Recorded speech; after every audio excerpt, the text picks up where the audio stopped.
ভারত নিয়ন্ত্রিত কাশ্মীরের পেহেলগামে পর্যটকদের উপর ভয়াবহ সন্ত্রাসী হামলার ঘটনায় ভারত পাকিস্তান সম্পর্ক নতুন করে উত্তপ্ত হয়ে উঠেছে। ২৬ এপ্রিল কাকুলে পাকিস্তান মিলিটারি একাডেমির একটি প্যারেড দেওয়া ভাষণে প্রধানমন্ত্রী শাহবাজ শরীফ শান্তির বার্তা দেন এবং নিরপেক্ষ, স্বচ্ছ ও আন্তর্জাতিক তদন্তে অংশগ্রহণের আগ্রহ প্রকাশ করেন। প্রধানমন্ত্রী বলেন, পেহেলগামের হৃদয় বিদারক ঘটনার জন্য দোষারোপের রাজনীতি বন্ধ হওয়া প্রয়োজন। পাকিস্তান দায়িত্বশীল রাষ্ট্র হিসেবে যে কোনো নিরপেক্ষ ও বিশ্বাসযোগ্য তদন্তে অংশ নিতে প্রস্তুত। এদিকে ভারতের পক্ষ থেকে হামলার সঙ্গে আন্তঃসীমান্ত যোগসূত্রের ইঙ্গিত দেওয়া হয়েছে, যদিও পাকিস্তান এসব অভিযোগকে ভিত্তিহীন বলে প্রত্যাখ্যান করেছে।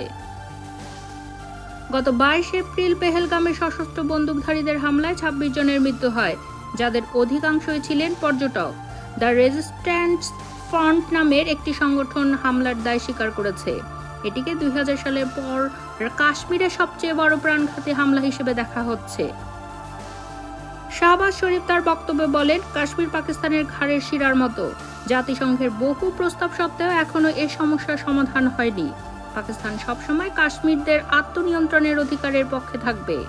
তিনি আরও যোগ করেন, সন্ত্রাসবাদের বিরুদ্ধে লড়াইয়ে পাকিস্তান বড় মূল্য দিয়েছে।